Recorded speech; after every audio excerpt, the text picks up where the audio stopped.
Bismillahirrahmanirrahim. Assalamualaikum warahmatullahi wabarakatuh. Alhamdulillahi rabbil alamin. Wassalatu wassalamu ala nabiyyina Muhammadin wa ala alihi wa ashabihi wa man tabi'ahum bi ihsanin ila yaumiddin, amma ba'd. Kita lanjutkan pelajaran kita pada kesempatan malam ini, masih dalam pembahasan hadis yang kedua. Tadi malam kita membahas tentang arkanul iman, ya, dan masih ada yang terluputkan dalam pembahasan beriman terhadap takdir. Ada 4 jenjang yang harus difahami, dan yang jenjang keempat adalah jenjang al-masyiah, kehendak Allah Subhanahu wa taala, yaitu keyakinan seorang mukmin bahwasanya segala perkara yang terjadi itu atas kehendak Allah Jalla wa'ala. Semuanya adalah atas kehendak Allah Jalla wa'ala. Apapun yang terjadi, itu berarti Allah telah kehendaki. Nah, hanya saja banyak yang salah kaprah pula dalam pembahasan al-masyiah,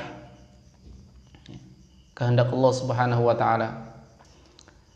Karena di sana juga Allah Subhanahu wa taala memberikan bagi makhluknya kehendak.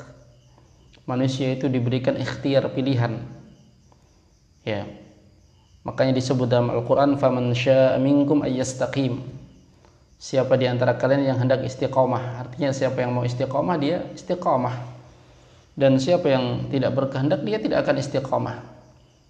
Faman syaa'a falyu'min wa man syaa'a falyakfur. Barang siapa yang dia berkehendak, dia akan beriman, dan barang siapa yang berkehendak, dia akan kufur. Berarti manusia juga memiliki kehendak. Tidak sebagaimana yang difahami oleh orang-orang Jabariyah. Ya, di antara faham Jabariyah, kelompok Jabariyah ini, mereka pemahaman bahwasanya manusia itu majbur. Ya, majbur itu kalau dari sisi arti dikuasai, ya, memang benar manusia dikuasai oleh Allah Subhanahu wa taala. Tapi yang mereka diinginkan dikuasai di sini dalam artian manusia itu enggak memiliki kemauan, enggak memiliki keinginan. Semuanya adalah dari perbuatan Allah Subhanahu wa taala. Maksudnya manusia itu seperti diroboti, ya. Seperti robot, ya, diremoti. Ya. Kalau kita punya anak-anak kita punya mobil remote, mau ke kanan, ke kiri, ke kiri. Nah, itu majbur seperti itu. Manusia majbur.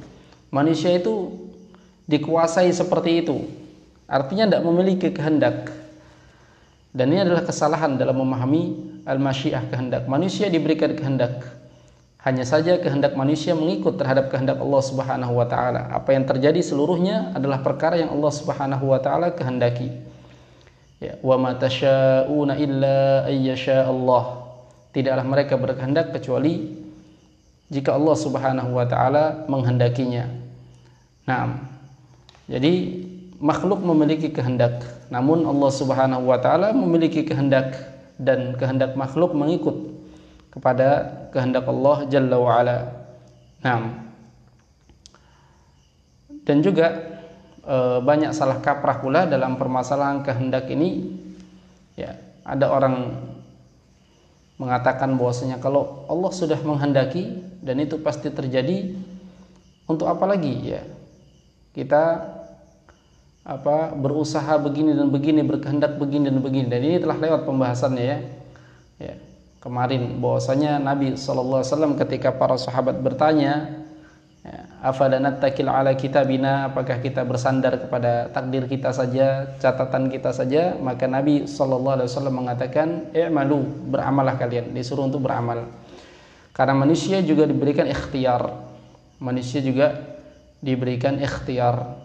Kemudian di dalam pembahasan masyiah, ya, pembahasan kehendak ini, para ulama juga dalam bentuk menjelaskannya membagi masyiah menjadi 2, ya, kehendak syar'i dan kehendak kauni. Ya. Kehendak syar'i itu adalah kehendak Allah Subhanahu wa taala dari perkara-perkara yang Allah Subhanahu wa taala syariatkan.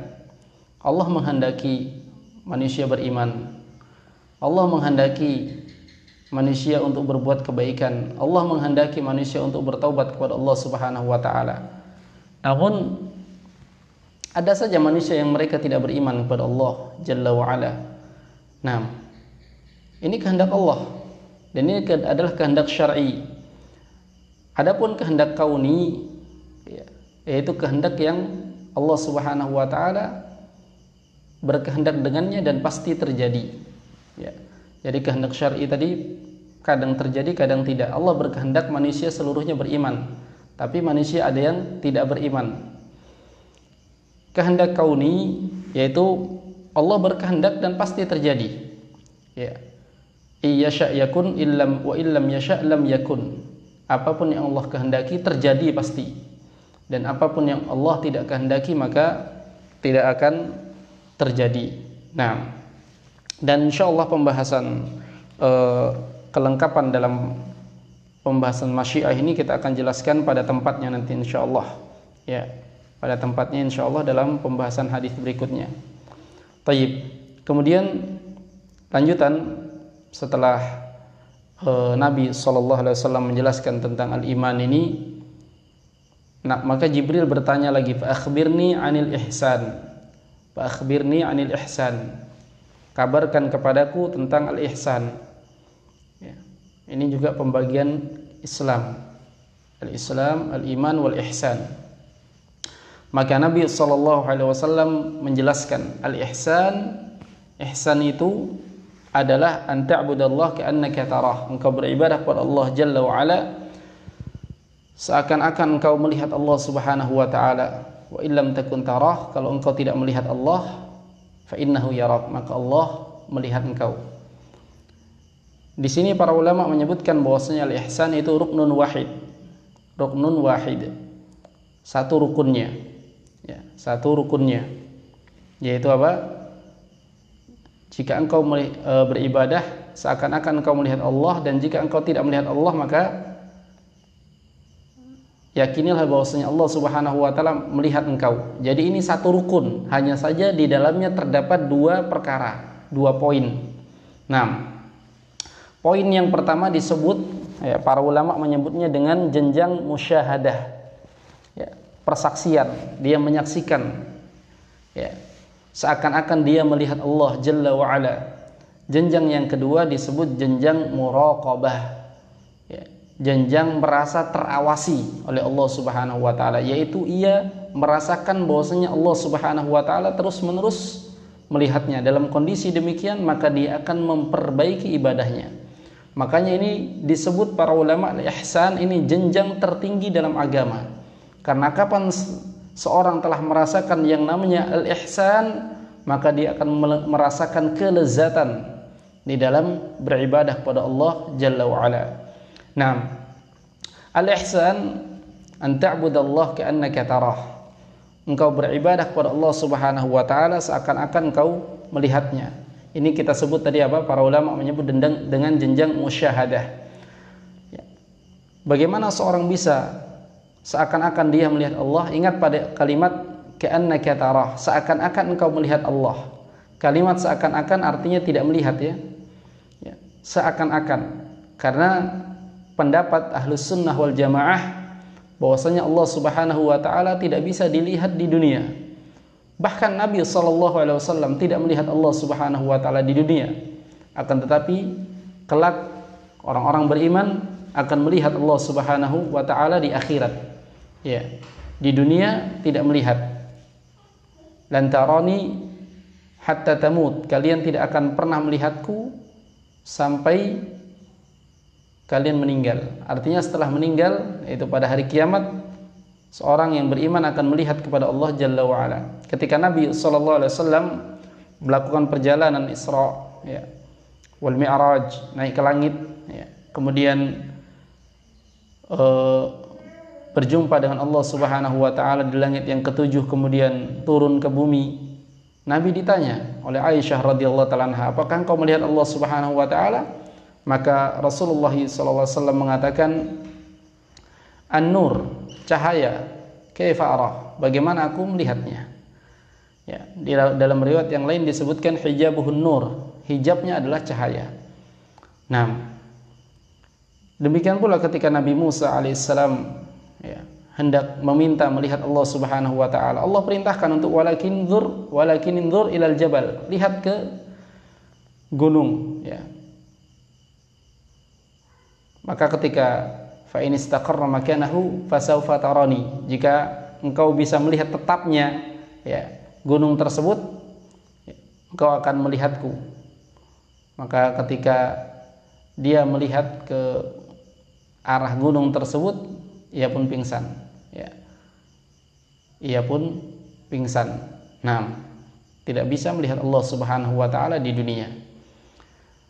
Maka seorang itu tidak akan melihat Allah Subhanahu wa taala di dunia. Tetapi disebutkan jenjang ihsan, jenjang musyahadah ini disebutkan ka'annaka tarahu, seakan-akan engkau melihat Allah Subhanahu wa taala.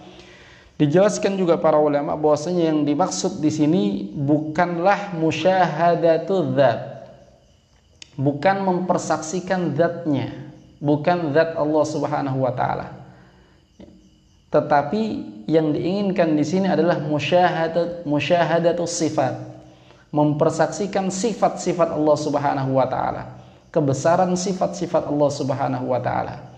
Nah, dia merasakan bagaimana keagungan, kebesaran Allah di dalam sifat-sifatnya ya, di dalam sifat-sifat Allah Subhanahu wa taala, dalam ya yang terkandung pada nama-nama Allah Subhanahu wa taala, dan seterusnya dan seterusnya. Nah, ayyuhal ikhwah, kemudian jika dia tidak sampai ke jenjang tersebut, maka dia harus pada jenjang berikutnya. Kalau dia tidak sampai ke jenjang tersebut, ada jenjang yang kedua yang disebut jenjang muraqabah.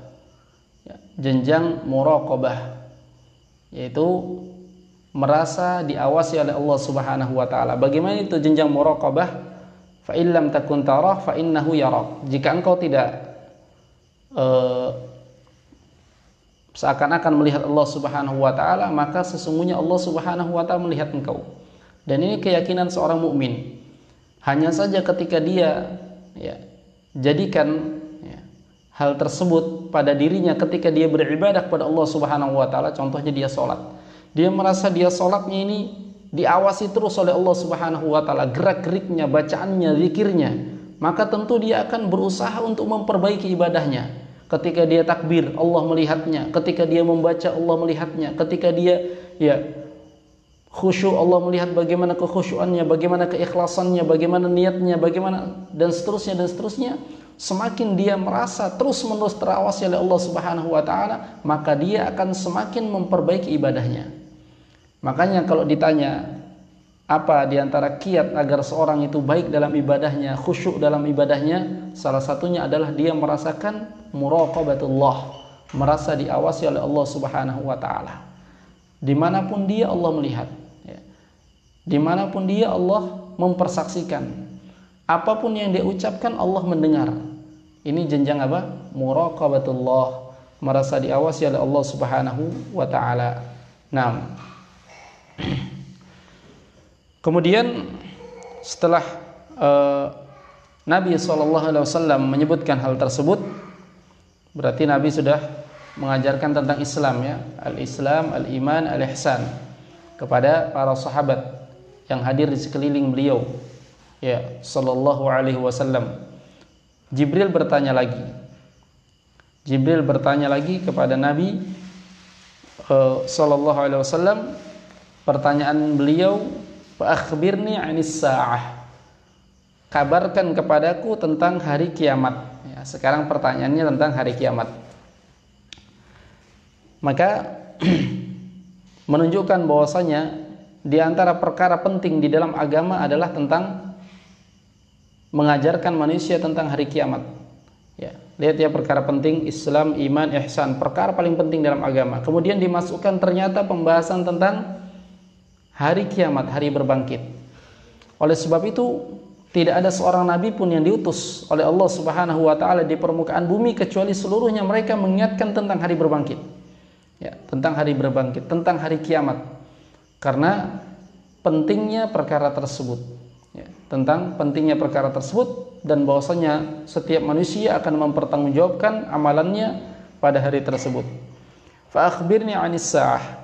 Kabarkan kepadaku tentang hari kiamat. Ya, penamaan lain dari hari kiamat, as-sa'ah. Kemudian Nabi SAW mengatakan, mal mas'ulu anha bi'a'lama minas sa'il. Tidaklah yang ditanya darinya, ya, siapa yang ditanya? Nabi SAW. Tidaklah yang ditanya, yaitu tidaklah Nabi bi'a'lam, lebih mengetahui minas sa'il, dari orang yang bertanya. Artinya yang bertanya juga tidak tahu, dan yang ditanya juga tidak tahu, lebih tidak tahu lagi. Siapa yang ditanya? Nabi. Nabi siapa? Nabi yang terbaik. Siapa yang bertanya? Jibril, Rasul dari kalangan malaikat yang terbaik. Jibril itu afdhalul malaikah, malaikat yang paling afdal.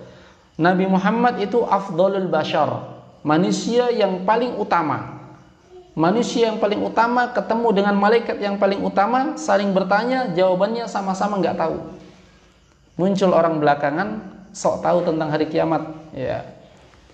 Bahkan memastikan ini, kalau ini sudah diperkirakan tahun sekian hari kiamat terjadi dari kejadian yang ada, ya. Nabi saja mengatakan yang ditanya tidaklah lebih tahu daripada yang ditanya. Oleh sebab itu kalau ada orang yang berkoar-koar tentang, ya, memastikan atau memperkirakan nanti tahun ini akan datang hari kiamat, tahun ini akan datang hari kiamat, maka dia telah menyelisihi, ya, menyelisihi dakwah para nabi dan menyelisihi dasar dari syariat Islam, ya. Karena perkara penting tentang hari kiamat tidak diajarkan, tidak disebutkan kapannya. Dia hanya disebutkan tanda-tandanya, disebutkan ciri-cirinya, ya, bagaimana alamat-alamatnya, disebutkan bagaimana kejadiannya, ya. Di dalam Al-Quran banyak ketika Allah Subhanahu wa taala mengajarkan kepada Nabi sallallahu alaihi wasallam bagaimana cara menjawab ketika ada orang yang bertanya kapan hari kiamat. Disebutkan untuk tidak menjawab atau mengatakan tidak tahu atau mengembalikan urusannya kepada Allah Subhanahu wa taala. Yas'alukan nasa 'anis sa'ah, qul innama 'ilmuha 'indallah.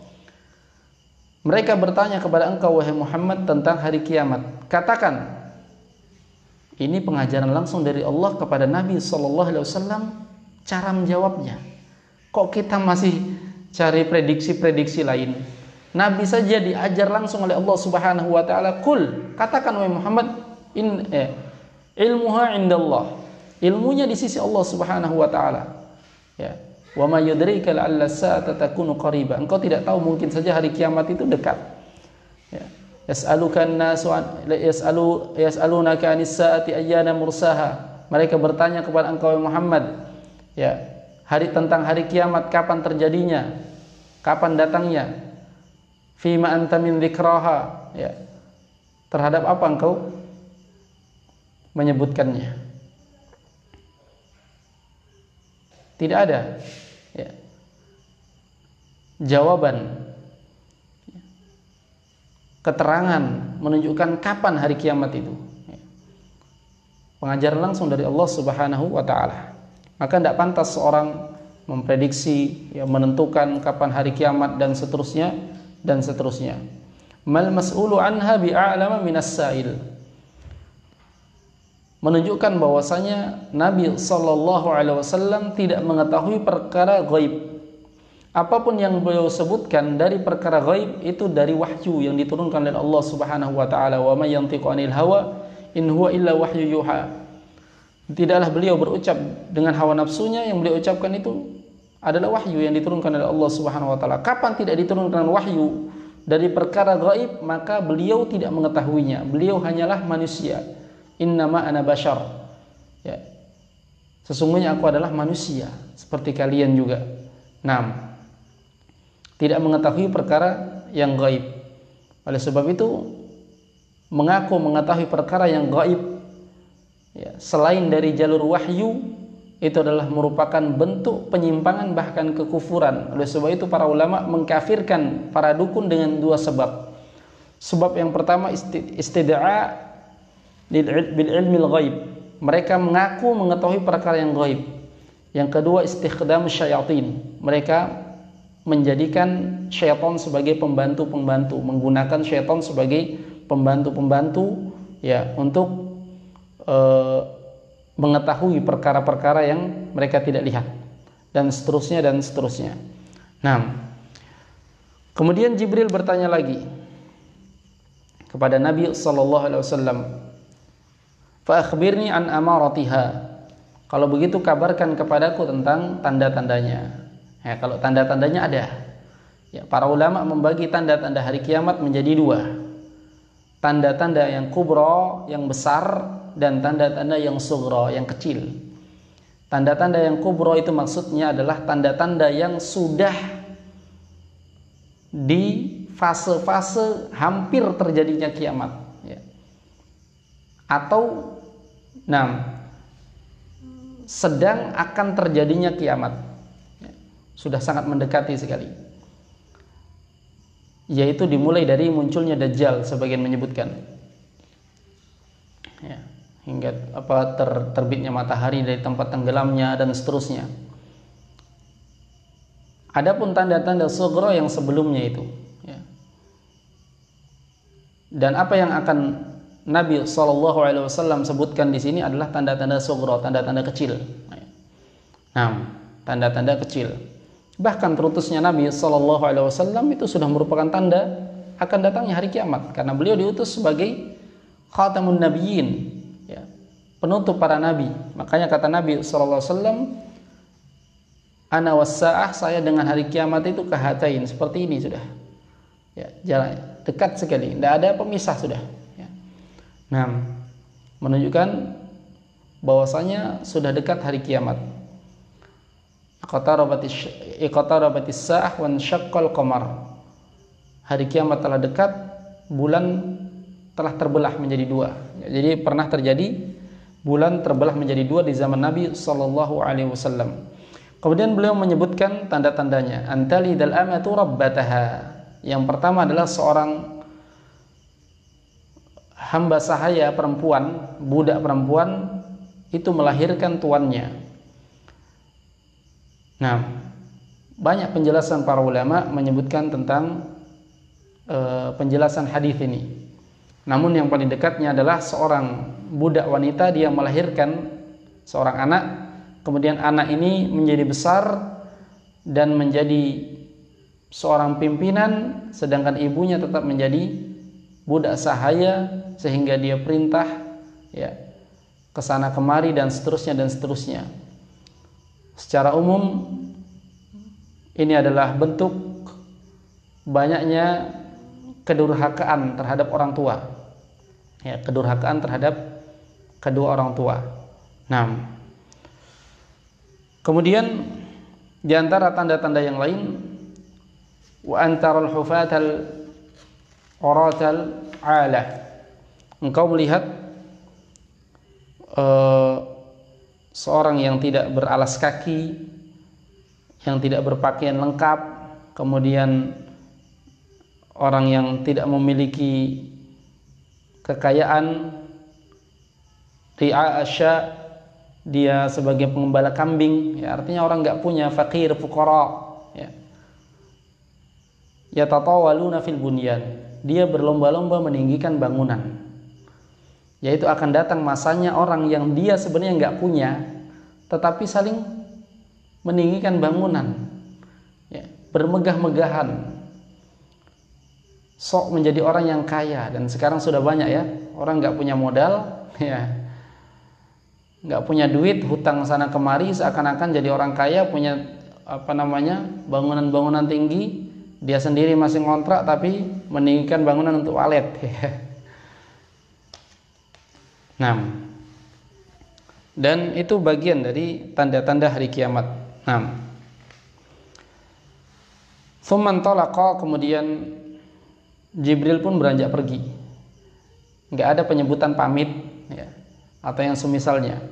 Ini menambah keheranan bagi para sahabat radhiyallahu ta'ala anhu. Di sini ada bentuk uslub dakwah yang lainnya, Yaitu kadang seorang itu ketika ingin memahamkan orang lain untuk memasukkan ilmu kepadanya, kadang butuh untuk dibuat sesuatu yang mengherankan mereka. Kok begitu ya? Sehingga mereka di dalam jiwanya sudah memiliki persiapan untuk menangkap apa sebenarnya yang diinginkan di balik hal tersebut. Kadang Nabi bertanya, nggak langsung dijawab, dan seterusnya. Nah, orang tadi pergi, para sahabat bertambah heran, seperti Nabi juga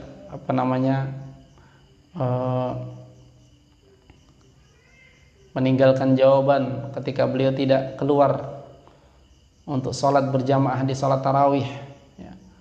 Setelah para sahabat kumpul penasaran menunggu sampai subuh, baru Nabi keluar, baru menjelaskan, langsung menancap ilmu itu. Pergi Jibril, Nabi diam, nggak jelaskan. Falabithtu maliyan, maka aku pun tinggal beberapa waktu. Disebutkan dalam beberapa riwayat bahwasanya tinggal beberapa waktu itu Nabi tidak jelaskan siapa orangnya, bagaimana orangnya, kenapa orangnya, itu selama 3 hari. 3 hari Umar tidak tahu siapa orang yang datang kepada Nabi SAW tersebut. Bolehnya menunda penjelasan kalau hal tersebut bukan perkara yang harus atau wajib diketahui. Kalau wajib tidak boleh ditunda. Misalnya ada amalan yang harus dia lakukan sekarang, tidak boleh ditunda, harus disampaikan. Tapi karena pengetahuan tentang siapa dia tadi itu hanyalah ilmu tambahan saja, bukan perkara yang wajib, ditunda. Supaya apa? Supaya ada waktu dan kesempatan, momen yang mungkin bisa lebih menancap ilmu itu, lebih mudah dihafal. Nah, adapun kalau dalam perkara yang wajib langsung dilaksanakan, nggak boleh ditunda. Oleh sebab itu kaidah dalam syariat, tarkul bayan min babil hajah la yajuz. Meninggalkan suatu penjelasan dalam kondisi dibutuhkan itu tidak boleh, haram. Ada orang tanya, ini sholat kita, dia baru masuk Islam, mau sholat, Masya Allah. Dia tanya, ini sudah masuk waktu sholat zuhur. Dia tanya, nanti kalau habis takbir kita baca apa? Al-Fatihah rukun dalam sholat, nggak sah sholat kalau tidak baca Al-Fatihah. Kita nanti tunda, sampaikan, nanti aja kan dia baru masuk Islam, kapan-kapan aja sampaikan, nggak boleh. Karena itu adalah suatu kewajiban. Tarkul bayan min babil hajah la yajuz. Meninggalkan suatu penjelasan di posisi yang dibutuhkan itu nggak boleh. Nah, kecuali dalam perkara yang mustahab, sunnah seperti ini dan seterusnya, hanya pengetahuan tambahan saja.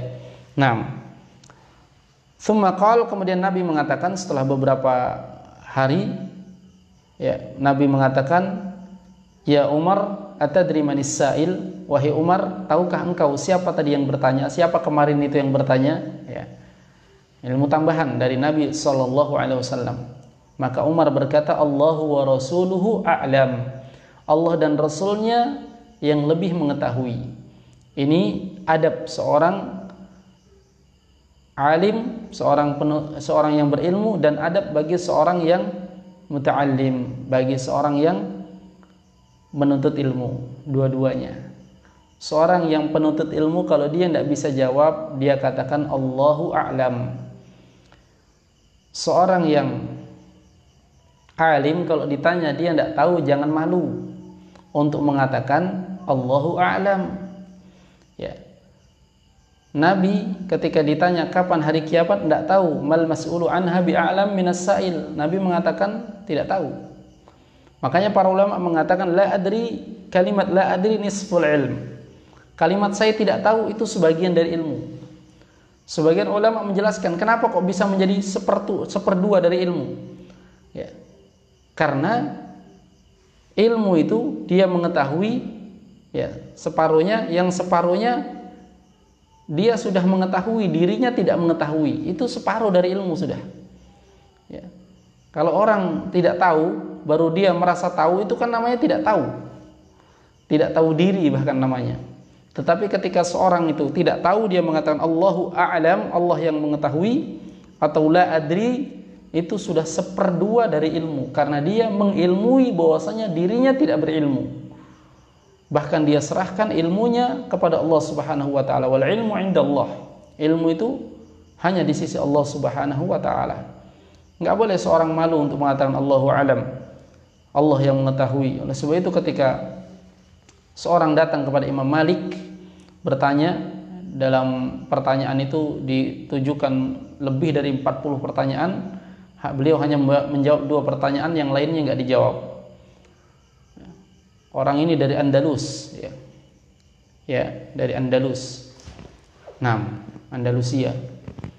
Maka orang ini berkata, ya Imam, anta Malik. Wahai Imam, kamu ini betul Imam Malik kah? Ya. Dan mengatakan la tadri, kamu tidak tahu. Ya. Mengatakan la adri, saya enggak tahu. Maka Imam Malik berkata, na'am, iya, ana Malik, saya Malik. Ya. Dan saya tidak tahu.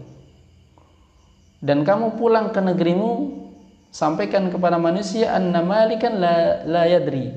Sampaikan kepada mereka seluruhnya bahwasanya si Malik, Imam Malik itu tidak tahu jawabannya. Terus terang saja. Ya, kalau memang tidak mengetahui jawabannya. Kalau kita kan diolok-olok ustadznya. Masa ustadz sudah ngisi di mana-mana masih nggak tahu jawabannya, kan begitu. Padahal itu adalah bagian adab dari seorang penuntut ilmu. Umar berkata nggak tahu. Allah wa rasuluhu alam. Allah dan Rasulnya lebih mengetahui.